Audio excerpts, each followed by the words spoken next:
እኔና እናንተ ሁላችንም ያው ሰዎች ነን። ይሄን ታምናላችሁ አይደል? ታሳቀው በጣም ጭወን ነገር አለ ማለት ነው። ሰዎች ነን አይደል? እኛ ሰዎች ነን። ሰው የሚባለው ፍጡር ያው እዚህ ጋር ቆሞ የምታዩት እናንተ የምታደምጡት ሰው ነው። በባህሪ ደረጃ ግን we are human beings ሰዎች ነን። ግን በባህሪ ደረጃ እንስሳዊ ባህሪ አለብን። አኒማሊስቲክ ቢሄቪየር አለን። እንስሳዊ የሆኑ ባህሪያቶች አሉ።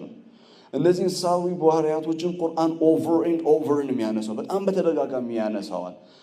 የሰው ልጅ ሁለት አይነት ማንነት አለው። ራሽናል ክሬሽን ነው። ራሽናል ክሬሽን ነው ስንል ዲፕ ቲንከር ነው። ሰው በጥልቀት ያስባል፣ ይመረምራል፣ ያስተውላል። ነገርን በእውቀት በማሰብ ላይ ተመስርቶ ያደርጋል፣ ይናገራል። so we are rational human beings። የሰው ልጅ ራሽናል የሆነ ምክንያታዊ የሆነ ፍጡር ነው። ግን ሁሉ ጊዜ የሰው ልጅ ምክንያታዊ ነው ብለን ስንመረምር ግን አይደለም።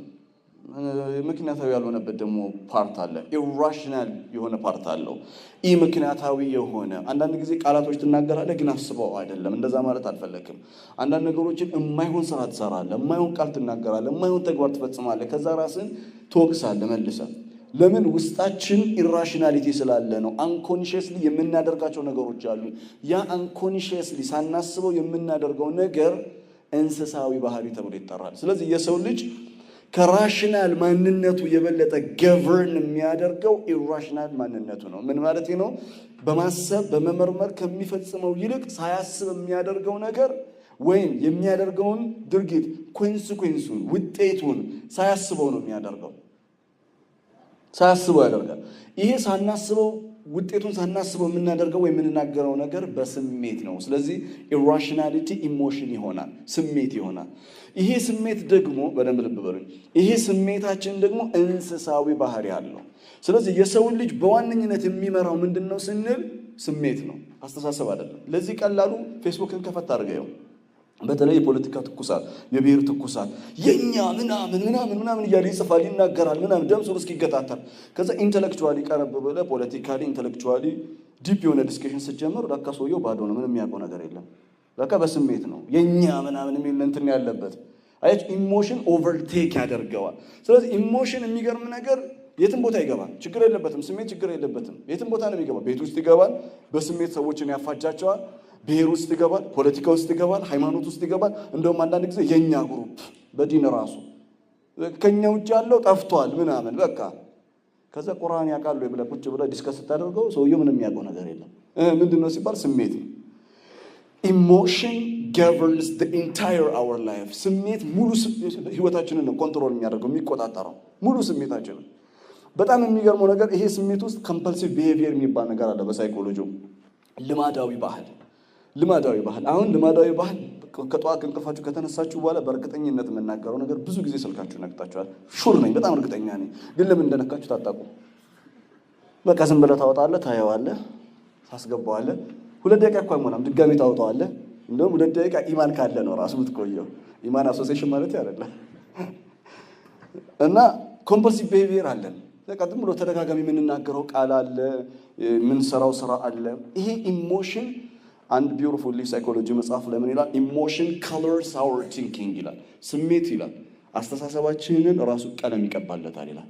አንዳንዴ የምናስበው በስሜት ይሆናል። ወንድም ሴትም በስሜት የሚያስብበት ጊዜ አለ በጣም። እና ለምሳሌ ከተማው በሙሉ ይቃወማታል። የሆነ ልጅ አፍቅራለች፣ መቼስ ፈርዶባታል እና በቃ ወደዋለች በጣም። ከተማው በሙሉ በፍጹም እሱን አታገቢም ይላል። በፍጹም ለምን ሲባል ምክንያት ያቀርባል ሰው ሁሉ። ምክንያቱም ይሄ እሱን ማታገቢበት መቼስ አንተ ብዙ ምክንያት ነው ያለው አንተ የምትጠላበት፣ ግን ይሄ ምክንያት ተብሎ ይደረደራል። ስትሰማው እሱ አትቀበለውም። ለምን? ፍቅር ምንድን ነው? ፍቅር ፊዚክስ አይደለም።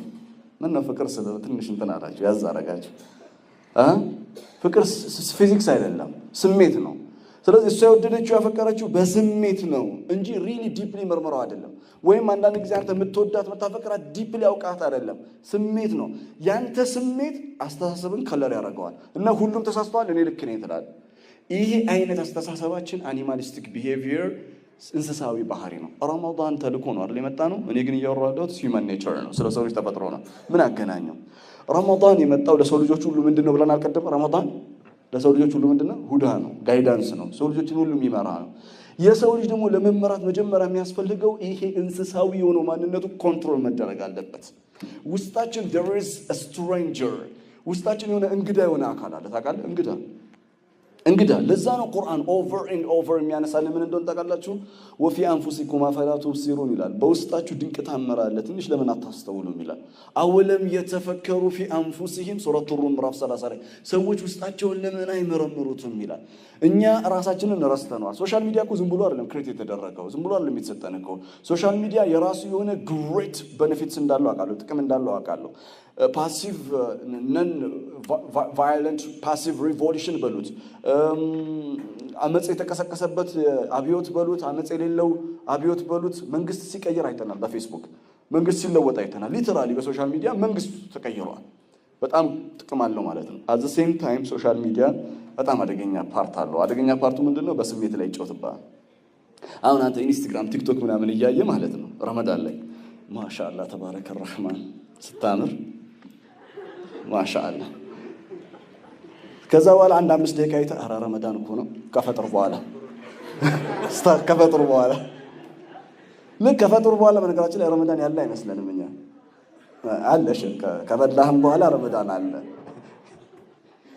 ሶ ቁርአን ምንድነው የሚያደርገው ይሄ እንስሳዊ የሆነው ባህል በነገራችን ላይ ሰው ቲክቶክ ምናምን እያየ እኔ አንዳንድ የማይገባኝ ሰዎች ፎቶአቸው ምናምን ቆንጆ አድርገው ምናምን ሴቶች ይለጥፉና ወንድ ለመሳብ ግን አይደለም እንደዛ አስበን አይደለም እና ምንድነው አለ አይደል በቃ ደስ ስለሚለኝ ነው ምን አልሽኝ ደስ ስለሚልሽ ነው እሱማ እኛም ደስ ይለናል ፖስት ሲደረግ ግን ሐራም ነው አደገኛ ነው በስሜታችን ላይ በጣም ነው ሶሻል ሚዲያ የሚጫወተው በጣም የሚገርም ጌም ነው የሚጫወተው የሚገርም አሳቃቸው አይደል እያንዳንዱ ቤት ገብቶ ግን አፍርሶታል ሰውን አፍርሶታል በነገራችን ላይ ወጣቱ ፈርሷል ቆሞ ምን ሄደው ሰው መስሎ ነው ቅድም ስለ ሰው ነው በላይ ልጅ እያሳቀው ነው በጣም ሰውነቱን እያጠራጠረ ሰው መስሎናል አይደል ቆመን ስንሄድ ሶሻል ሚዲያ ግን ዜሮ ነው ያስገባን ዜሮ ይሁን ያደረገው በኢሞሽን በስሜት ነው ይጫወት ለምን እንስሳዊ ባህሪን ያቆጣላ እነሱ የሆነች ነገር ያቀብለዋል እሱ ላይ ስትፈተቱላለ ብዙ ነገር ያመልጣል ስለዚህ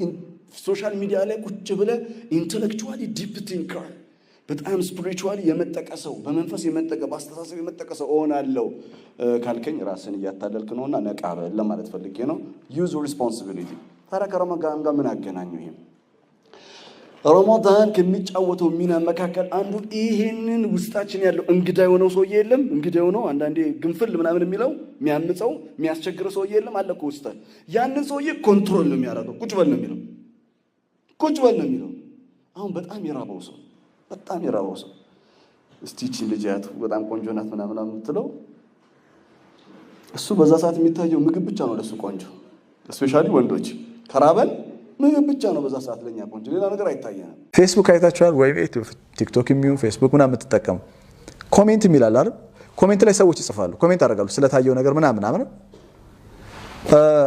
ቁርአን በሁላችን ህይወት ውስጥ ኮሜንት ነው የሚሰጠው ኮሜንት ይሰጣል ስላንተ ህይወት ኮሜንት ይሰጣል ስለኔ ህይወት ኮሜንት ይሰጣል ስላንተ ትዳር ስለኔ ትዳር ስለኔ ቢዝነስ ስላንተ ቢዝነስ ስላንተ አስተሳሰብ ስላንተ ኢማን ስላለህበት ነገር ኮሜንት ይሰጣል እኛ ቁርአን ኮሜንት ያለብን ሰዎች ነን እና በድፍረት ነው ሄደን ፌስቡክ ላይ ኮሜንት የምናደርገው የራሳችን አላህ በቁርአኑ በኩል የተሰጠንን ኮሜንት ልብ ብለን ማየት አለብን አሁን ሳይኮሎጂካሊ ይሁን ስለንቦናዊ ይሁን ሶሻል ኢሹ ማህበራዊ ጉዳይ ይሁን ፖለቲካሊ ይሁን መንፈሳዊ ይሁን አእምሮአዊ ይሁን ትዳራዊ ይሁን ቤተሰባዊ whatever it is በእኛ ህይወት ውስጥ የህይወት ጉዳይ የምንላቸው አለ አይደል በእነዚህ ህይወት ጉዳዮች በሙሉ ቁርአን ኮሜንት ይሰጣል ሐሳብ ይሰጣል ይተቻል የተሳሳትንበት ነገር ይተቻል መተቸት ብቻ አይደለም ወደ ተሻለ የሆነ አስተሳሰብና መንገድ ጋይድ ያደርጋል ይመራል ሁላችንም በሽታ ሆኖብን ባሁን ሰዓት ያለ ነው እንደ ካንሰር እያጠቃን ያለው በጣም ያስቸገረን ነገር ቢኖር ዱንያን ማፍቀር ነው በአእምሮአቸው አንድ ጥያቄ እስቲ አንሱ ሰዎች ሱረቱ ካፍ ሁዳ ለሰጥ ነው የመጣችሁ ብላለች ሁዳ ለሰጣችሁ ነው ለምንድነው ሰው ሁዳ የሌለው ለምንድነው ሁላችንም ከሁዳ የራቅ ነው ከአእምሮአዊ ሁዳ ከስነልቦናዊ ሁዳ ከመንፈሳዊ ሁዳ ለምንድነው የራቅ ነው ብለን ስንጠይቅ የመጀመሪያ ምላሽ የሚሆነው ሱረቱ ካፍ ራሷ ነው የምትመልሰው ሰዎች ዱንያን በማፍቀራቸው ነው። ማቴሪያሊዝም የሚባል ክፉ በሽታ ሰዎችን ስለተጠናወታቸው ነው።